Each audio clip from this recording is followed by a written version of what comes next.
Bwana, mimi ni wa kienyeji Samuel Love, nipo zangu mitaani. Mimi si mtoto wa kitaa bwana, nimekutana na dada yangu hapa. Mambo? Poa. Unaitwa nani? Halima. Halima au nani maarufu? Mama wawili kwa Nyerere. Wewe ndio unatuletea misosi hapa na unatupikia misosi hapa au vipi bwana? Umejifunza wapi kupika? Nimejifunzia nyumbani. Mama yangu bwana alikuwa akikaa jikoni anakaa, yani anatengeneza kitu cha uhakika. Aisee, ukaamua kabisa shughuli zako ziwe upishi. Okay, sasa mimi bwana Halima nataka kuna kitu niulize kwanza. Kwa siku kwanza unatengeneza shilingi ngapi kwenye biashara yako? Sio hela kubwa sana, ni hela tu kawaida tu. Shilingi ngapi ndio nataka kujua? 20,000 kwa kutwa inanitosha. Yaani hiyo ndio biashara yote. Na faida yake inakuwa shilingi ngapi?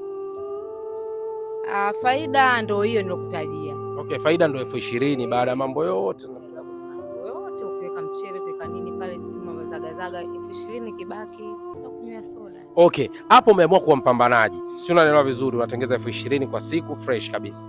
Ikitokea sasa amepatikana mwanaume anakuambia kaa nyumbani usifanye biashara, mimi nitakuwa nakupa 20,000 kila siku. Unaweza? Sasa hivi naenda kwa sababu hii kazi ina changamoto kubwa sana. Yaani akisema tu bwana nitakuwa nakupa 20,000 kwa siku, umeacha kazi. Kwa sababu gani? Kwa sababu gani? Kazi ya moto ina umri, unaenda unaacha mpumzika kwa sababu tunatumia moto wa kuni nini mavifuma nini, unajua kitu kingine moshi nini, unajua kula chakula changu kwa kidogo. Okay, sasa hivi inaonekana kidogo baba wawili hayupo. Amechimba kidogo. Mambo yamekuwa mengi. Okay, sasa unafanya kazi kwa ugumu kama hivyo, moto wa kuni na nini na vitu kama hivyo, na upo mwenyewe upo single na nini.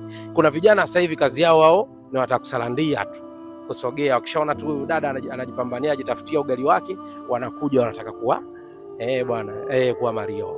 Wewe unawapokeaga? Hapana, siwaruhusu kabisa. Kwa nini uwapokee? Mimi nataka mtu ambaye anabeba, yani anavaa viatu vyangu. Sasa ikiwa yeye tena ananisubiria mimi, ananikandamiza mimi. Kwa hiyo hujawahi kupenda? Mimi sijawahi kabisa, na sitaki. Na ili mwanaume uwe naye vigezo nini? Vigezo anihudumie. Mwanamke anataka kula, kuvaa, nipendeze, yani ninachotaka, ninachokihitaji na kipata kwa wakati. Bana, hapa njia haitoi ndugu zangu. Bana, njia haitoi. Yeye mwenyewe mpambanaji kama nyinyi.